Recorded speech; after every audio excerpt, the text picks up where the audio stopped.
Hey everybody, Scott Luton with Supply Chain Now, back here at Gartner Supply Chain Symposium as we continue our coverage with the movers and shakers changing how global supply chain happens. I'm with my dear friend, the innovator, the founder, Paul Noble, founder and chief strategy officer with Verusen. Paul, how you doing? I'm doing well, Scott. It's great to be back here at Gartner, and it's great to see you again. Yeah, man, I really enjoyed all of our conversations with him. They go back a few years. Yeah.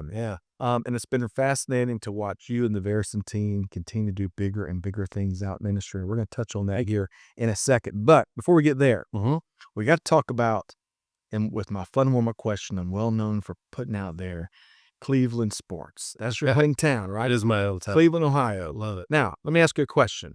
Between the Cavaliers, the Cleveland Browns, and those Guardians in Major League Baseball, which of those franchisees are poised for the most championship success? Well, it certainly isn't the Browns. And I hate to say that, but everyone out there, I would assume, agrees with me. But we'll still be there cheering. I would have to say the Cavs. Yeah. I'm excited. Excited for the run, the team, the youth that they have. Had an opportunity to go to a few games this year, and it was a lot of fun. Yeah, I bet. They had quite a run this year. Yeah. High ceiling for them. High ceiling, that's right. And you know what? The Browns will be back. We're all pulling for those Cleveland Browns ever since the Bernie Kosar days when I first started watching football. Me too. Kevin Mack, Bernie Kosar, Reggie Langhorne, right? Reggie Langhorne, yeah. Man, that's back in the day. Yeah. Well, we'll see. We'll see if you're right too. All right, so let's do this. Sure. We're here at what essentially is the center of supply chain universe, at least this week, and that is Gartner Supply Chain Symposium.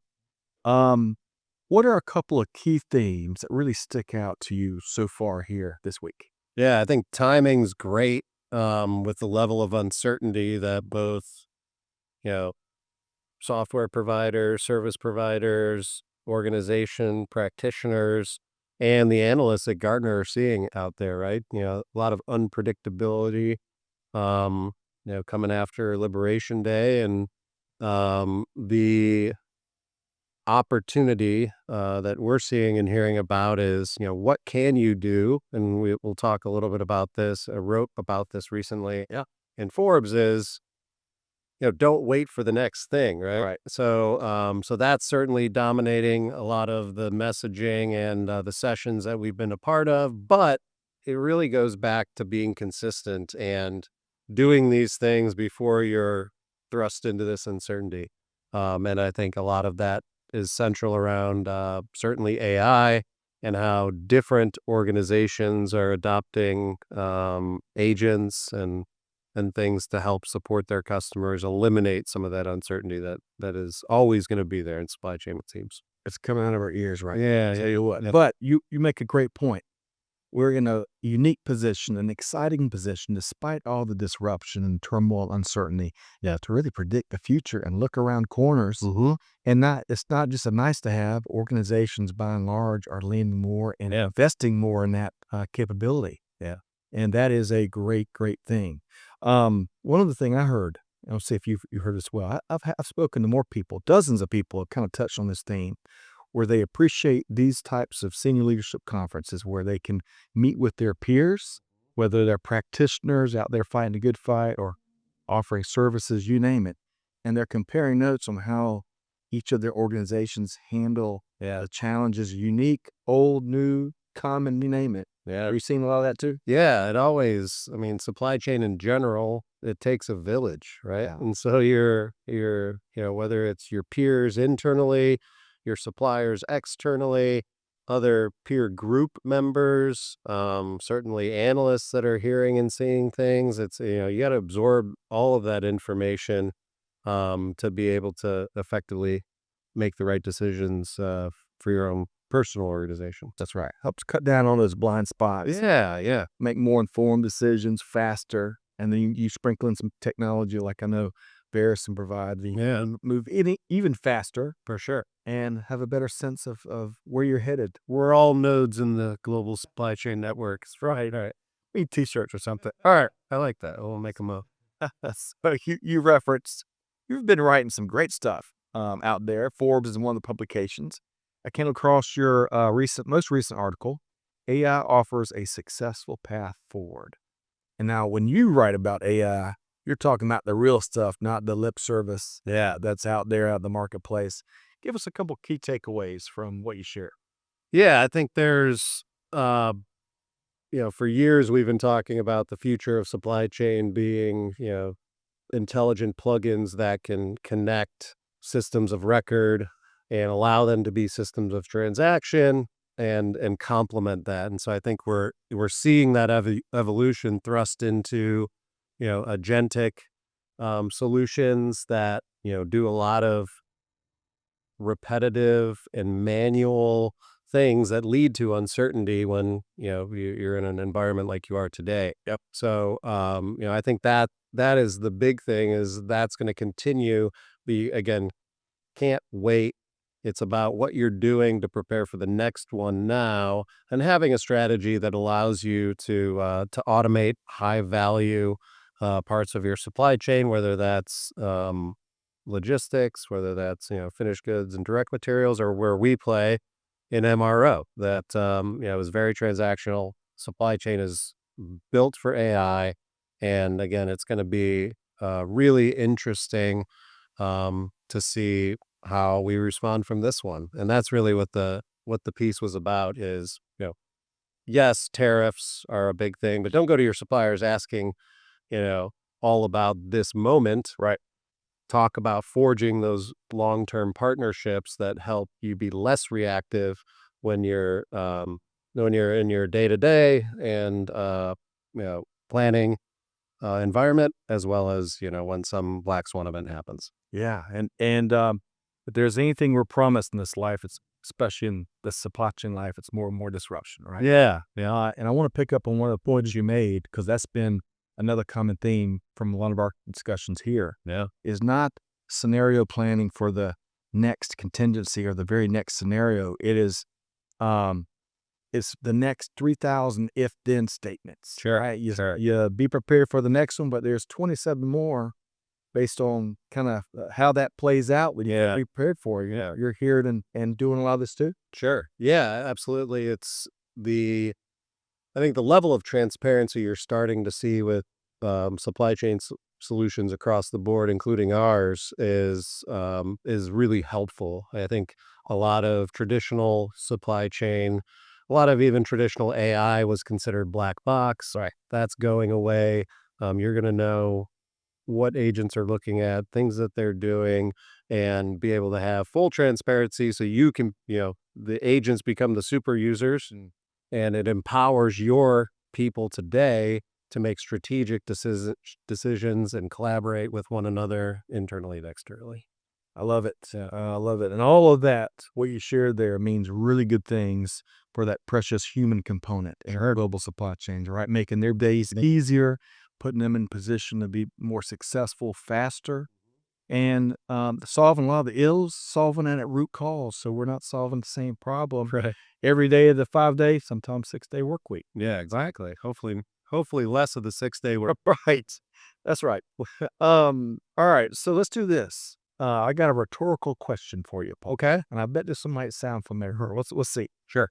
What do unplanned downtime, stockouts, and rush orders all have in common?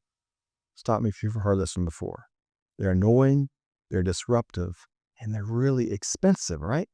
Ding, ding, ding. Yeah. Right.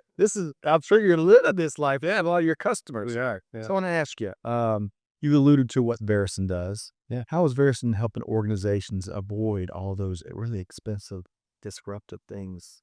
Yeah, Touching. certainly. I think the biggest thing is, as we look at MRO supply chain optimization, its systems, its process, its people, we're able to light up that visibility and give a proactive, data driven kind of transformation roadmap Yep. versus guessing, right? Because a lot of data in supply chain isn't the greatest, especially in our part of the indirect supply chain.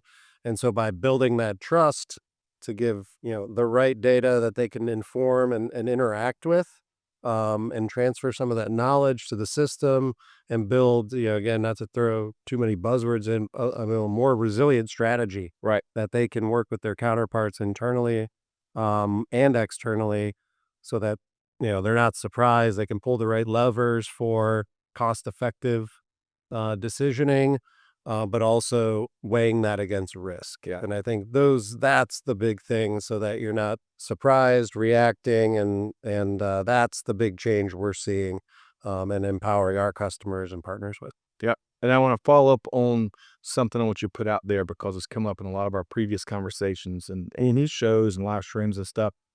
That is, we can't afford to wait Yeah. until we have perfect data. Yeah. All right. Data, of course, getting the right data nice and clean and pristine, and Yeah. we can spend forever, right?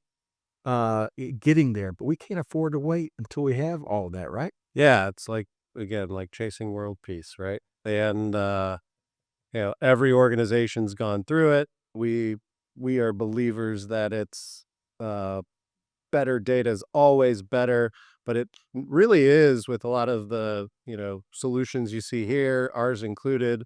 Um, it's no longer the prerequisite that it was to make software solutions work and provide that support and guidance and, the things that you're looking for outcomes.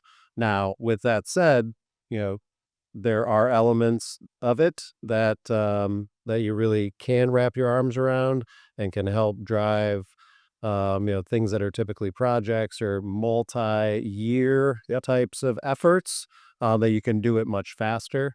But again, yeah, it's more of a follow than the prerequisite. It always has been, Mm. and it isolates where you really need data cleanup, and you can work with your suppliers to get that information. Okay. Yeah, folks, a lot of good news in his last response there. All right. I want to do this before we make sure folks know how to connect with you, Paul Noble. Sure. And including if they need basketball advice. I think you still have some scoring records. I'm retired. I'm retired.